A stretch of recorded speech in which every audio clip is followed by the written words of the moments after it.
और वहाँ फिर महर्षि भरद्वाज आ गए।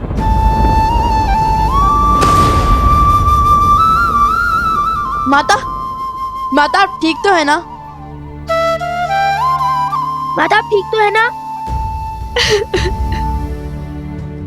माता, माता, माता क्या हुआ माता? माता क्या हुआ माता?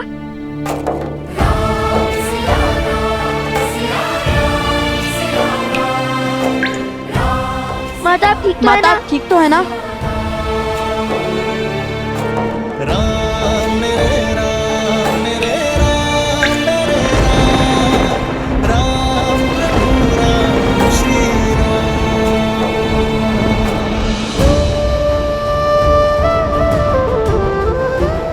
क्या हुआ माता?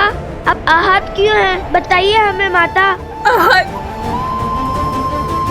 मैं तो इस आश्चर्य में हूँ कि मेरे तन में अभी तक प्राण क्यों है।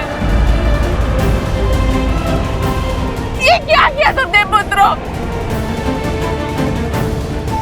उन पर धनुष तान दिया, जिनके चरणों में तुम्हारा स्थान था।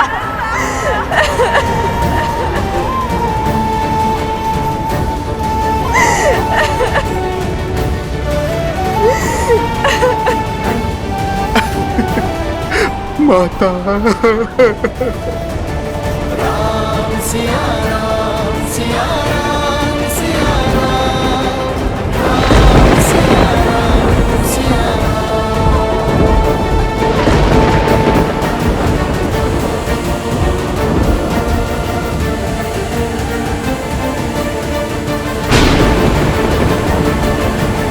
देवी सीता स्वयं प्रकृति है, किंतु देखिए उनका कष्ट प्रकृति के लिए भी असहनीय है। आपने कहा था ये सुखांत होगा। ये कैसा सुखांत है? ये कैसी संपूर्ण रामायण है?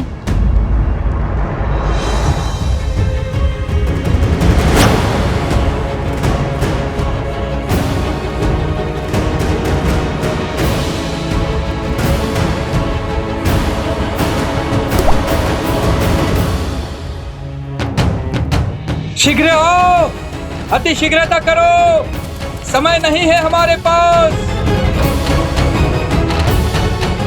हे प्रभु, शीघ्र आओ, शीघ्र आओ, शीघ्र आओ, आओ, आओ।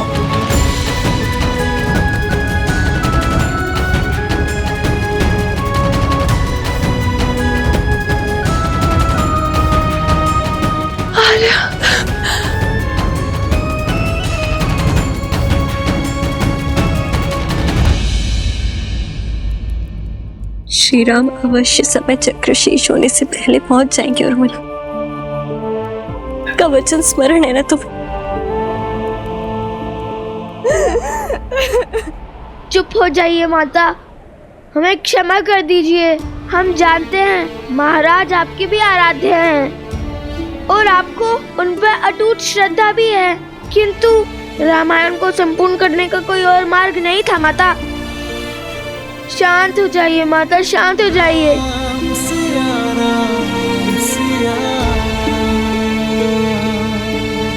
शीघ्र करो।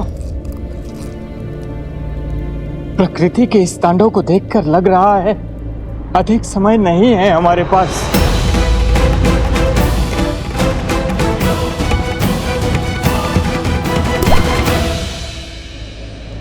मेरा मन ये सोचकर व्याकुल है कि जब देवी सीता को ये ज्ञात होगा कि उनके पुत्रों के कारण लक्ष्मण, भरत और अन्य सभी के प्राणों पर संकट है, तो किंतु जब लव कुश को अपनी माता के सत्य का भान होगा तो क्या वो ये घात सह पाएंगे? अपने पिता पर प्रहार करने की ग्लानि से मुक्त हो पाएंगे? और यदि समय अपना चक्र पूरा कर लेता है तो क्या आज श्री राम के भाई बंधुओं का इस पृथ्वी पर अंतिम दिन है? क्या आज काल अयोध्या के कल और कौशल कुल को निगल जाएगा? क्या अयोध्या अनाथ हो जाएगी? देवी, प्रकृति और नियति के चक्र का आधार क्या है। प्रत्येक बड़ी घटना के पीछे एक बड़ा कारण भी छिपा होता है। ये अंत नहीं है, अल्प विराम है। आज घटनाक्रम की जो यात्रा यहां से आरंभ होगी वो रामायण को संपूर्ण करने की ओर ही ले जाएगी। संकेत को समझें देवी, मैं इस समय इससे अधिक कहने की स्थिति में नहीं हूं। माता विनती है हमारी, शांत हो जाइए। तुमने श्री राम पर तीर चलाया, उन पर प्रहार किया तुमने।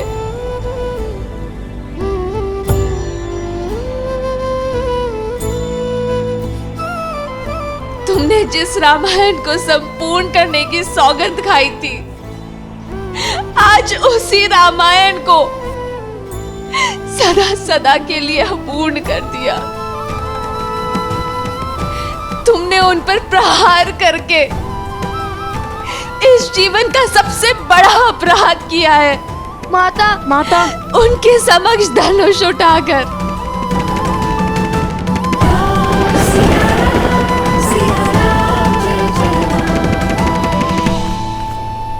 माता तुम दोनों ने इस जीवन का सबसे बड़ा अपराध किया है। क्या तुम दोनों इतने बड़े हो गए, इतने ज्ञानी हो गए कि स्वयं श्री राम से युद्ध करने को आतुर हो गए?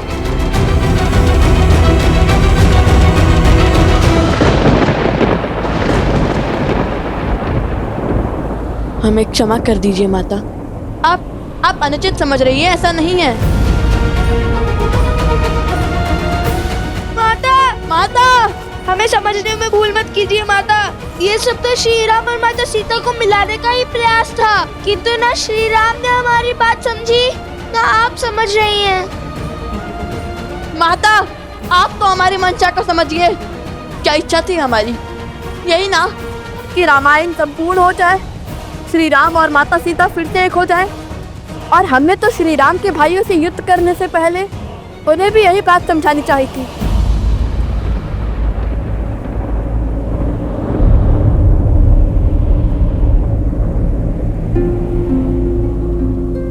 भाइयों को?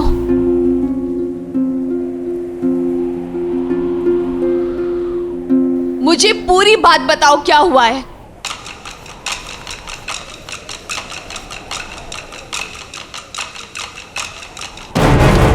वो हुआ यूं, हमने श्री राम को लाने के लिए अश्वमेध यज्ञ का अश्व रोक लिया।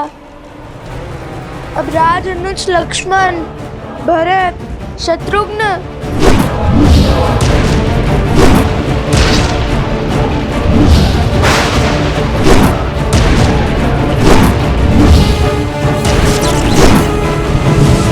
सुग्रीव, अंगद भी हमारे उद्देश्य में बाधा बन रहे थे।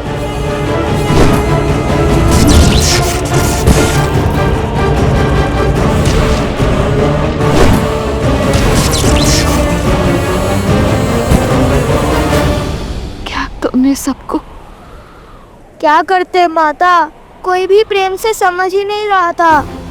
हर कोई अश्वमेध यज्ञ के अश्व को अपने समान, अपनी प्रतिष्ठा से जोड़ रहा था। इसलिए हमने उसकी दुविधा का अंत द्वंद से किया, उनसे युद्ध करना स्वीकारा।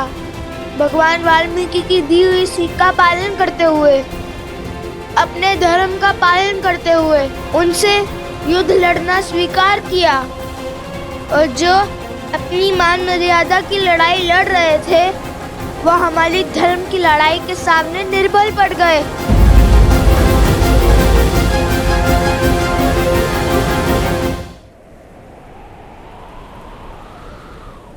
लक्ष्मण,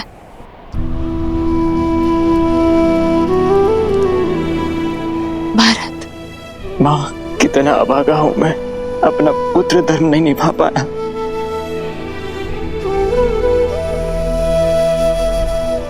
शत्रुघ्न,